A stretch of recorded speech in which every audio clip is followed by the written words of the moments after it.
Welcome back, ladies and gentlemen, to the School Zone podcast. This is the all Jason episode of School Zone. Next week, we'll have Jason Momoa and then followed by Jason Statham. This week, we have Jason Lange with BloomBoard, who's going to tell us all about micro-credentialing. So, ladies and gentlemen, the CEO and founder of BloomBoard, Jason Lange. Yay. Jason, welcome on to the podcast. Thanks for having me. Thanks, brother. Tell us a little bit about yourself. What's going on? So I live in Pittsburgh. Founded this company called BloomBoard. We do micro-credentialing for teachers, so it's really about trying to help shift away from this sort of credit hour system we have for teacher training, moving towards something that actually matters in terms of portfolios and demonstration, and then trying to work within licensure and work within sort of the craziness of the education system to try and help support kids. What's a micro-credential for those that don't know? The easiest way to think about it is, so, right now, the way I like to think about it is sort of imagine how you got your driver's license, right? You sort of went, you sat in a car where somebody sat in the passenger seat and they actually watched you drive, and then they rated you on a rubric and said, yep, and then you sort of hit the curve on your parallel parking. Yeah, always. You failed that. Yep. And then you sort of got through the whole thing, and if you did well, then they said, yep, nice job, you get your driver's license. And if you didn't, they came back to you and said, you got to come back next month and just do your parallel parking piece and sort of finish that. That in its own right is a sort of micro-credential, but we apply that to sort of teaching, in particular sort of instruction around, right, classroom management skills or sort of discrete skills for educators. And so it's about how do you sort of codify what good practice looks like for whatever skill that matters, and then how do you sort of demonstrate that, upload it. Rather than doing that in person, we do it on using technology, so on video, and so teachers upload lesson plans and videos of their actual sort of instruction with their kids, and then we sort of capture all of that and then have it assessed by a third party who says, yep, you either did it or no, why don't you sort of retry, do this and this. What's the difference between like a micro-credential and a micro-endorsement? Yeah, so the micro-endorsement we tend to sort of look at more broadly across a whole category. So if you think about something like new teacher induction, you might be working on, right, sort of classroom management. Classroom management in its own right is not a single competency. So a micro-credential in classroom management would be, facilitating, maximizing learning through classroom routines. That's a specific competency, which you can micro-credential. The micro-endorsement is actually the whole classroom management set of micro-credentials and set of skills that then gives you a micro-endorsement around classroom management. So it covers the broad pieces. So you guys, national company, work throughout the nation. Are there any new exciting partnerships that you guys are forming or looking to form on the horizon? Maybe specific to Oklahoma? I don't know. Are we dropping? There's this really cool sort of resource center that's pretty amazing, that we've just started this partnership with. It's really, transformational, if I can use the buzzword. And so, we've been starting to think about so we have this new partnership with OPSRC that we're super excited about to really bring micro-credentials to the graduate equivalency pathways. So right now, most teachers who go through, sort of salary schedules, they're advancing using credit hours. And we've been working with lots of other states around creating alternative pathways that are about the same structure. So you're plus 15, you're plus 30 that you would use to get a lane change, but using micro-credentials for that. And so we have a new partnership with OPSRC that we're super excited about to help create sort of an OPSRCU structure that would help that. And we're excited about it as well. Love it. Absolutely. So we're excited about it. Appreciate it. So what would be some of the different areas? You mentioned classroom management. What's some of the different areas that teachers could look at for micro-credentialing, districts could look at? What are some of those even nationally that you see that districts are using? Yeah, a lot of it tends to be right now really focused on some of the high need pathways. So we do a lot of work around ESL or English as a second language instruction. We have a new special education endorsement, micro-endorsement around that we're working on in a couple different states. A bunch of the personalized learning, sort of student-centered learning world, a whole set around gifted and talented instruction. So most of the really sort of high need areas. I actually get really excited. We have a whole bunch around the social emotional learning world that's trying to take trauma-informed instruction and some of the restorative justice competencies and micro-credential those as part of what social emotional learning needs to be or should look like in classrooms. And so that's just a couple of them. Yeah. Why should districts want to get on board with this? Like, why not just sit through a PD? It's a good question. I think what we've found is there's pretty good research at this point that just says that we know that the sit and get PD just doesn't actually work in terms of changing practice. Yep. And so if it comes down to right now, most of the systems we have, it says, well, go sign this attendance sheet and we'll give you the hours for it. That's not going to help your kids. That's not going to help your actual instruction. And so if you move towards a competency model, not only is it actually cheaper, so money talks, and so we can make it cheaper than traditional credit hour structures, but it's also super relevant to practice. And we know, and there's a bunch of new research that we're building and coming out with that actually says that this does actually change practice for teachers. And ultimately, I think we will be able to prove that those practices actually change outcomes for kids. Yeah. And so we're working on all of that data. But it is just taking a very, at the end of the day, we started to think about it. We have districts in the country right now, and their teachers are basically going through demonstrating competencies that matter for the district. They're improving their practice. They're doing it at half the cost of a graduate degree or a graduate credit, and they're able to defer the cost for 3 years until they would already earn the lane change and be able to have the salary advancement, and they can get licensure credit for it. Right. Nice. So it's sort of 2, 3, 4, 5, 6 birds with one stone. Right. Is sort of the beauty of it. Really nice. So how in the world did you get into the micro-credential? Now we're really getting into the backstory. Okay. Yeah. I like it. Like how's that come up? How's that? So the quick background. So I did a bunch of teacher prep in undergrad and then went into the finance world. It's like the most soulless place on earth. Would not recommend. Sure. That you learn a lot, but you don't do anything. And moving money around is not great. So I move money around every month. Trying to avoid the wolves. The way my bank account's set up. And so we ended up going back into grad school in really around sort of an education technology sort of lens, trying to figure out how do you scale. So technology has all sorts of promise that everybody gets really excited about, but we know that it's not actually going to change outcomes for kids unless we can really figure out the teaching component. So districts are really good at buying, paperweights and putting them in the back of classrooms. And if you don't have good instruction around how you're going to use any of this technology, then it's not going to matter. And so that was really the core sort of problem, is how do you really scale the highest quality instruction, and what do you need to do that? Micro-credentialing came about because really a lot of our sort of own journey was we started out doing data collection tools for teachers and trying to figure out how do we give teachers better feedback. That was part of the whole evaluation world that was sort of a big couple $1 billion waste. Turns out there's not a lot of incentives for anybody to get good feedback in classrooms. And so we realized that wasn't going to work, and we went into the PD side of the world. And then we actually built the first Amazon marketplace for PD. And so we had 100 plus different PD providers, and we were trying to aggregate all the content. And then we just started to look at our data and realize that nobody was actually changing practice. People were just trying to get their credit hours. Mm-hmm. And then this idea of competency-based approaches to education came up. And we said, well, what if you could actually take a very sort of portfolio-based view of that Amazon marketplace and say, well, what would teachers need to do in their classrooms to get these credits?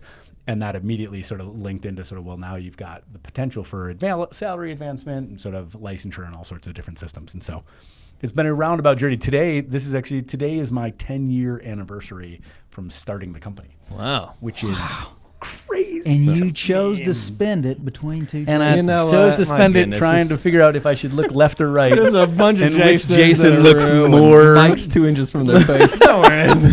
Great way to spend 10-year anniversary. That is amazing. Yeah. This is my decade right here. I'm just I appreciate you all taking the time. So you're sitting here thinking, I've been in this a decade, and this is as far as I've got. A decade. And here it is. It's been a decade. This is culmination right here. It's a lot of fight in this. This is. We'll get you a good lunch. Yeah, we'll get you a good lunch. Yeah. How did the partnership between BloomBoard and OPSRC come about? So it's interesting. So we'd sort of had a couple different conversations over the years, and we do a lot of work with sort of association partners in other states, just because you all have, the associations tend to have sort of the on-the-ground Army infrastructure to do a bunch of support and training. Mm-hmm. And I think we pretty vehemently believe that micro-credentials, people think about it as like an online thing, just like an online course, and they're not. You actually just need a set of good district support structures in place. And so when we started sort of looking in Oklahoma, obviously OPSRC comes up as one of the sort of best partners you could have in terms of that support structure. And so we sort of reached out, had a couple of different conversations, said, well, there's a couple of really interesting, there's some computer science legislation that's in play. And we have we are the state's computer science endorsement in a couple of other states. And so there's a bunch of really interesting areas of overlap. What if we go try and figure this out? Yeah. So whenever a teacher like enrolls in one of these courses, like what can they expect? Like how does that look for them? Yep. So we tend to look at the micro-credential almost sort of like a virtual or like a blended personalized learning community or like a mini action research project. So the idea is if I'm working on, let's say I'm working on that classroom management, right, sort of competence because it's an easy one. So if I'm working on classroom routines, what I'm really going to do is I'm sort of the micro-credential tease up, here's the research on why classroom routines help improve student outcomes and what good classroom routines look like. And so I'm going to look at that research and I'm going to analyze my current practice based on that research. And so here's how my current routines are structured. Here's where I might be losing time in my classroom that I could sort of create better opportunities and better routines for. And so I analyze that and then I upload that into the system. And I can see there's actually a little rubric that says like, here's how the assessor is going to look at that sort of evidence and that analysis. And then I go in and I actually design the tracking charts, or I take, here's the lesson plan I'm going to implement. Here's my tracking charts I'm going to use with my kids. Whatever I need to actually implement that routine, I'm going to sort of take all those documents. I'm going to upload those into the system. And then I'm actually going to go videotape my students implementing that routine. Nice. And so it's really about, watching. And the routines one's interesting because we have probably the reason teachers get denied in that one most is because teachers will then direct their routines. Turns out it's not a routine unless your students have automaticity in it. And so teachers will sort of be telling kids where to go, and you're like, that's not the way that works. This is day one. This is day one. Yes. So let's go do that routine a couple more times over. And then they upload a couple of videos showing that their students are implementing that routine on their own with automaticity. And so they go through that and then they reflect on sort of what worked, what didn't. And they write a little, sort of a short, couple 100-word, sort of analysis of what happened. And they upload all that in the system. And then in 3 to 5 days, they get feedback from an expert who says, yep, nice work. Or no, you got to sort of change this and this, or that you directed both of the routines that you uploaded, show that your students can do that on their own. Okay. You mentioned like third party, like people that kind of analyze it and, say, yeah, you're competent at that, or no, change these things around. Yep. Like where do you guys find those third party people? Most of them, so a bunch of them are national board certified teachers. A bunch of them are teachers we recruit. It's a sad state of the world where most teachers have a part-time gig. Yep. And so we pay better rates than Stitch Fix and Match.com. Okay. And so we are able, So it turns out a lot of teachers. There you go. I can only imagine the Match.com profile that you could write for somebody. That would be pretty amazing. Yeah, that'd be great. Oh man. We'll practice off air and then we'll upload some stuff. Awesome. And we'll see. A couple of those examples will be in the show notes. Okay, maybe not. So teachers are already doing a bunch of part-time stuff, and so we sort of recruit them, and this is the way for them to stay engaged in their practice and actually make some side hustle. Do those teachers have to have masters or national board certified credentials, or like? No, the MBCTs are easy because they're a pretty tight-knit community, and they get the process immediately, because the micro-credential is basically a mini discrete skill version of national board, and so they're ones that are easy to recruit. But no, I mean, typically you've got to be a teacher for a couple of years. Most of our folks have some sort of teacher leadership or mentorship sort of background. Or have been experienced with giving teachers feedback. Right. So that's sort of just our normal calibration. But then everybody who does assessment has to go through an actual certification process. Shockingly, micro-credential. Right, sure, okay, yeah. Crazy. That shows that they can provide good feedback on a rubric against the portfolio that's submitted for it. And so when we micro-credential them, and then we do a little bit of a calibration exercise where they have to show that they can score with good inter-rate reliability. Because often what we learned in the evaluation world is there's very little inter-rate reliability for principals in sort of giving feedback to teachers in their actual evaluation systems, which is part of the problem. Yep. You guys haven't seen any of that, really?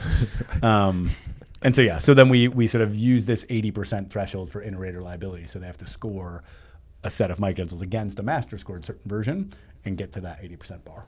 Nice. Okay. We'll make sure we put your website and stuff like that on the show notes. Oh, sure. Just in case we have any of those national board certified teachers that want a little side hustle. We'd love to, get some of our Oklahoma people on y'all's team, get some more money in their pockets. Love it. You mentioned the districts adopting this and some lane changes. Just kind of like an overview of, say, a district wanted to offer this to their their employees, even support personnel possibly. Like what would that look like in a district? Yeah, so typically there is usually some sort of rule, some sort of board approval that's needed. So if you look at most salary schedules today, it's a plus 15, plus 30 with a bunch of step changes in it. And so typically we have a little bit of an MOU process, or we walk a district through, here's what you need to go get from a stakeholder engagement standpoint. But really, it's ultimately going to the board and saying, okay, we're going to offer 1 micro-credential equals 1 graduate credit. And that sort of equivalency is then all you need. And then teachers can either choose to go get master's degrees or use the graduate equivalency sort of structure. And so once that's approved, then often what we're doing is working with districts to just align, all right, what's the strategic plan for that district say? What are their priorities? Maybe they're working on early literacy. Maybe they're trying to get a big personalized learning initiative. And so we'll take the micro-credentials we have from across the country and from all the sort of standards are in those areas, and then organize a sort of your own sort of district-facing, district-custom version of what their competencies they want, and then offer that to teachers. And usually it's given teachers the ability to say, okay, well, I can go get a 15K master's degree, or I can go get this 5K equivalency alternative, and this one, they both get me the same pay raise in the process. Yeah.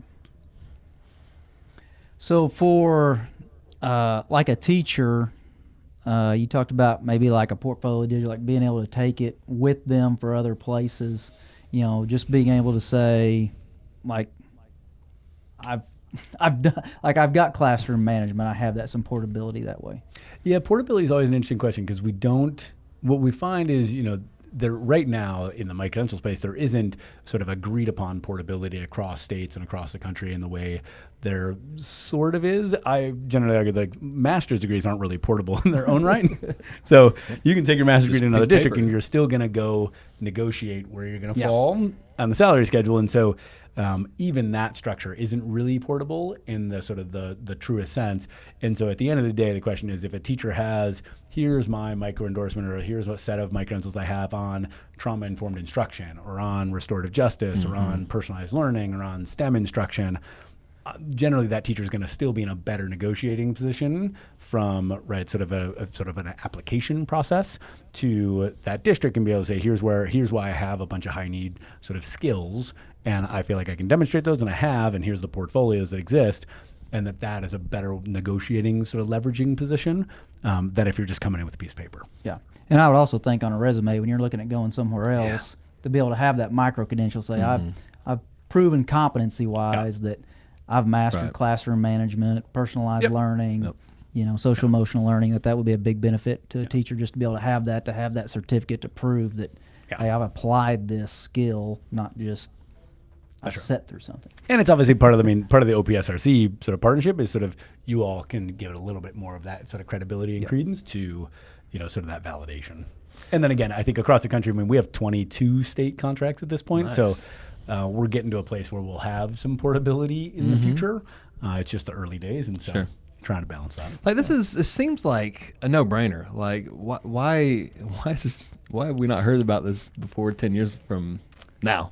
So I think there are a couple pieces that are hard, right? So the assessment mechanism is hard in its own right. And so if you think about it, like if you take an induction program, so we did this in Arkansas, we got 1,000 portfolios. So imagine 1,000 videos, lesson plans, student work, 1,000 portfolios submitted inside of a week in the same sort of program. So there's a little bit of demand out there. Somebody has to go review all that. And so you have to bring back grading paper nightmares, right? Yeah, exactly. Having some flashbacks. and so people got to review, and so it's all of that pain that comes up. And so having technology that can do that, and building infrastructure that can do that, and like getting people just comfortable with video, like submitting video, we are asking teachers to, rather than go get your, if you go down to your weekend workshop, right, and you sort of plug in, you sign the attendance sheet, and you bring your papers to grade, and you check your phone for 6 hours, and then you leave, and you get your little, hey, you got your PD credits. That is a pretty terrible bar that doesn't have anything to do with anything, and you're going to go back and do exactly the same thing you did, and you get to see some of your friends, and you're like sort of annoyed that you had to go. Sure. But that is what PD is. Right. And so if all of a sudden you've got to go into your classroom and videotape yourself, well, now it's a little bit more vulnerable, because most people, frankly, don't like watching themselves in video. I keep watching this little video here, and so it's just, it's a. You gotta get. What do you do with your hands, right? I know, right? It's like, where do I go here? Are my thighs too big right now? Like, should I be? I just don't know. I gotta figure out if there's a way to sort of fix that. And crop all this up. We'll just be facial shots. Does this shirt make me look fat? That's what I sit here and think for 30 minutes. That's what I love handles that make me look fat. I never know. Frame it up. Don't worry about it. It's just a question. So all this out. Can you Photoshop a whole video?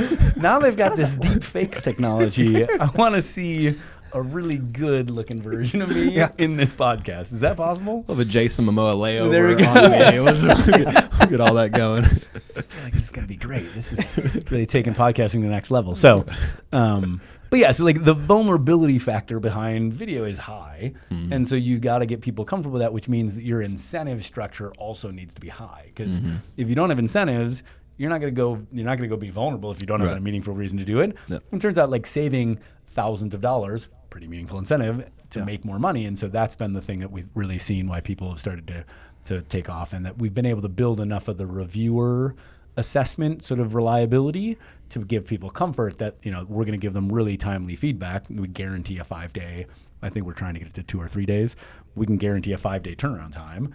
And we know it's really reliable feedback because of the certification system.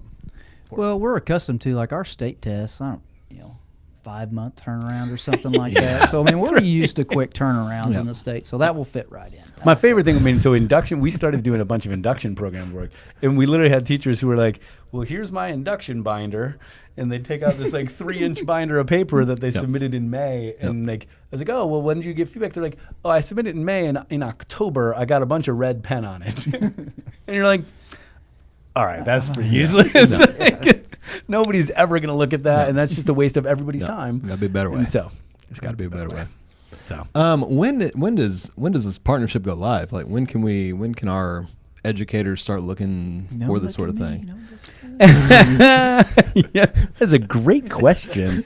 I really enjoy. So we'll have to bring in who's ever over product services at the resource center. So we are really close to announcing the formal partnership.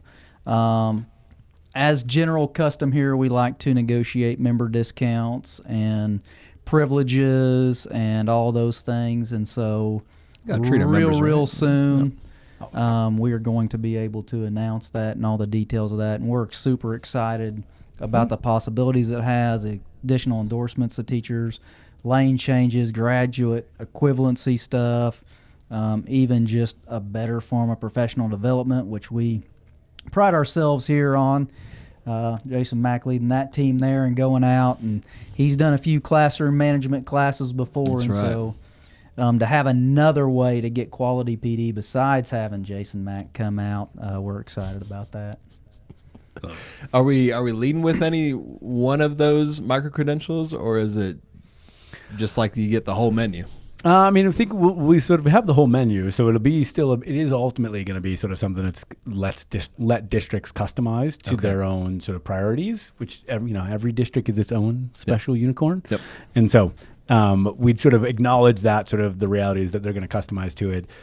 We do have, certainly know there's a bunch, the new STEM computer science legislation is pretty interesting, and that has bigger implications that we'll see where that sort of set of legislation plays out. But if that plays out in an ideal way, we'll sort of try and mimic what we've done in Rhode Island and what we're doing in Arizona. We just have a new partnership with them. Can you guys kind of speak on that? Like, what is the deal around the computer science thing?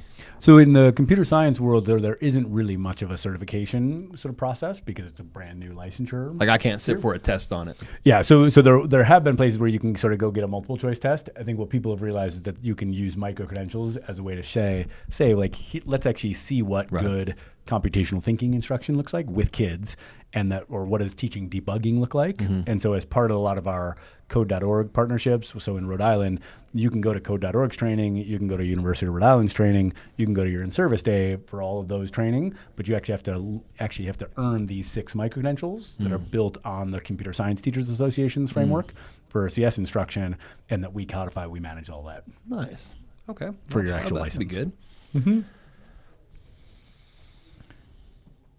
Why are you both staring at me? Well, we're just taking a breath. We're just taking one breath in unison. Oh, I forgot. Is it Jason breathe time? I forgot. I'm the eye candy, Jason. It's the beard. It's really like it's well groomed. You see how well groomed it is? It makes sense. It makes sense. It's been like this. Just jealous. That's right. So, just give us why micro-credential? I mean, why should they do it? I mean, answer the big. Why should a teacher buy into this? I mean, I think at the end of the day, so there's the two things that matter most to us, which is one besides is your kids. So what is the why? Besides my kids. So really, it is actual students, right? So real kids, right? Kids, my kids are real too, but it is about classroom students, and we need to. I mean, right now, so in the grand scheme of things, so teachers today submit almost 100 million hours of time for PD-related stuff and licensure across the entire country every single year. And that most of that time, I think the field now acknowledges, is pretty much useless, and that teachers just go back to doing their own thing. And so the why is really if we want that time to be useful, we've got to make sure that it's actually changing practice for teachers and actually changing the practices that matter for kids. And so at the end of the day, it's really about, can we take this whole compliance ridiculous system we live in and make it sort of be at the service of not only helping teachers and empowering teachers, but ultimately helping kids, and making sure that if we could take, the research is pretty crazy. If you look at that, in competency-based learning circles, they've now shown that you can get 6 times the learning and retention in half the time investment in the content by actually having people just have to build and learn by doing and building portfolios. This is all the project-based learning sort of research. And so if you apply that to that 100 million hours, we could actually give teachers 50 million hours of time back to spend with their kids and get 6 times the change in instruction on things that matter to their actual students. That's how you move the needle right there. I'm not good at math, but that sounds good. There's a lot of millions. Sounds great. It's a lot of time. That's a lot of time. And then you think about the money, too, that's spent on PD. I mean, the money that districts spend to do the sit and get that doesn't impact instruction, doesn't lead to a better outcome. Yeah. I mean, that's the other end of it, too. And the amount of money that teachers spend out of their own pockets on their own time and on master's degrees, it's a crazy amount of time and energy and money that necessarily doesn't really actually change much. Yeah. And it's just people trying to check the box. And if you're just checking the box, then I think we would argue that's not going to be the best use and the best outcome for our kids. Yeah. You said, Jason, that you guys are in 22 states right now. What are some shining examples that maybe some of our teachers can go research and see, good examples of who's using micro-credentialing? Yep. So in Arkansas, we've actually helped the state. The state actually has a new 4-tier licensure system. So they're early career educator, professional educator, a teacher leader, and master teacher. And so we're working with the state to then actually roll out competencies, micro-credentials for each of those tiers. So you'll navigate your entire licensure in the future in Arkansas via competency, not via credit hours or points or sort of arbitrary, sort of multiple choice tests. And so that's a pretty interesting one. We have a bunch of new work around CTE. So in Minnesota, we're a statewide alt cert for all CTE pathways. And so it's, right now it's a bizarre, again, so teachers either have to drive 4 hours to go to the one university that offers a CTE endorsement in Minnesota, which you can drive 4 hours and still be driving in Minnesota. Right. It's a very big state. It's a very big state. And so you've got to drive 4 hours to go to that one sort of university, or your alternative is all of their teachers in the district just get hired provisionally at the end of the year, and then they have to be fired by May 30th. Wow. And then they hope that they come back around and get hired again. And get hired again in the fall. That's nuts. And so it's this that's the way they manage CTE teachers. And so we created this alt cert program that is for all CTE pathways. Isn't that ridiculous? Yeah. And then the district sort of hopes they'll come back, and they sort of have that's an idea. It's one thing for that idea to come up. It's another thing for other people to say, oh, yeah, that's just a state practice. That's just a practice. Sense. Yeah. Let's do that. You're like, maybe let's not do that. Wow. And so, so now obviously creating an alternative pathway for all those CTE endorsements, so construction careers and medical careers and work-based learning is all sort of the work we've been doing there, which is really interesting just in terms of that potential. And then obviously you get into some of the high need areas where you have sort of special education and computer science is pretty interesting as well. So, well, I know was probably about a year and a half ago. I got lucky enough to go out to Dysart School in Arizona. And I actually went out there for personalized learning, but they're doing that. You guys have a partnership with them, and I got to speak to their superintendent, retired now, but I got to speak to her and talk about that program, and she just loved it. Yeah, Gail's amazing. So she's now managing this sort of personalized learning cohort for AASA, and they're sort of the National Superintendent's Organization. And so we have a bunch of folks now sort of moving forward with what she really designed, and she was definitely on the front edge of it. In that they built this Dysart University Alternative Program, and they had teachers, here are the 30 credits, and so if you earned these 30 micro-credentials, you could still go get a master's degree, or you could earn these 30 micro-credentials, and if you went through, and they had certain sort of steps and things that you had to do and make sure that people were engaging, but if you went through it, you got the same 4% pay raise that you would if you went to the master's degree, and it just didn't cost, either it didn't cost the teacher anything, or on the go-forward basis, it'll cost the teacher a fraction of that sort of cost. And it was all personalized learning competencies that mattered to the district that they really were sort of highlighting. And it just became one of those models where we sort of pointed at Dysart and said, well, this is pretty amazing to do. And they had a wait list of, it's not a huge district, they had a wait list of like 150 people waiting to get into the program. And I think they only had probably 400 teachers total. Yeah, and I went out there for the personalized learning, and like you said, they made that part of their initiative on those credits. And I mean, you could see it in the classroom. I mean, the way the teachers had it, very impressive, very impressive. So you could see that, like that whole district mission and having that strategy, you could tell when you visited that school that it was paying off. And well, and that's the thing. I think what we find is the whole personalized learning movement, and even the competency-based learning movement for students.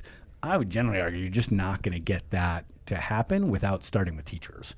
And that if you think about what good personalized learning, what good competency-based learning looks like for kids, it's so different than everything our entire learning world, right? From I mean, maybe you look like you grew up in a pretty interesting way. We can edit that out too, but we probably shouldn't. Just go ahead and leave it. It's fine. I knew who to sit behind. There you go. That was my educational strategies. But it's like it's so different. Like that's a good strategy, actually. Like that's just good. That's good employability, self-awareness. You don't put that on a resume, though. Okay. Core skills. I know who to sit next to. Situational awareness. We'll call that. It's got me to the same place as you. That's right, bro. We're on the same podcast. Like it. Amazing. So it's pretty good. But it's so different than what we would expect, and so you can't really expect a teacher who grew up in the education system that we all grew up in, that was sort of all sit and get, and then went through a teacher prep program that was all sit and get, to then go into the classroom and be like, you know what I want you to do? I want you to just throw everything out. Right. And I want you to just start totally new. And like, here's, think about portfolios first. Like teachers it's not a reasonable expectation. And so the whole point is like, we have to show teachers what it looks like for them. And if we show what it looks like for them, then they can apply it to their kids. And that's how we can actually ultimately get there. Jason, is there anything else that we need to know about this subject, about this partnership, as we wrap this up? We're super excited about it and super interested in sort of getting. I know we have a couple of sort of districts that we're sort of reaching out to. I mean, generally, I think again the question is how do you align, sort of the district structures and the sort of alternative pathways for masters, right? Sort of equivalency with the licensure incentives, and so we're talking to the state and trying to figure out what are the sort of possibilities there. Obviously, I think there's this whole rural district component, and a lot of the work you all do is sort of try to support rural districts, and so. A lot of it is just sort of a pretty adaptable system. Again, sort of that, the triangulation and what do your advancement pathways look like? What's the licensure structure look like? And ultimately, what's going to be best for teachers and kids?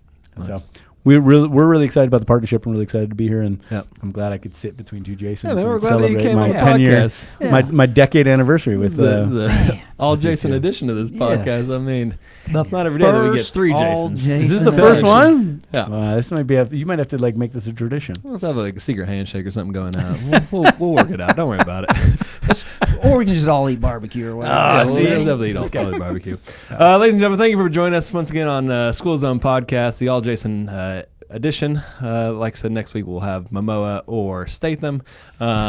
Either one. We're reaching out to their reps. But tune in next week for another great podcast brought to you between two Jasons. Thank you.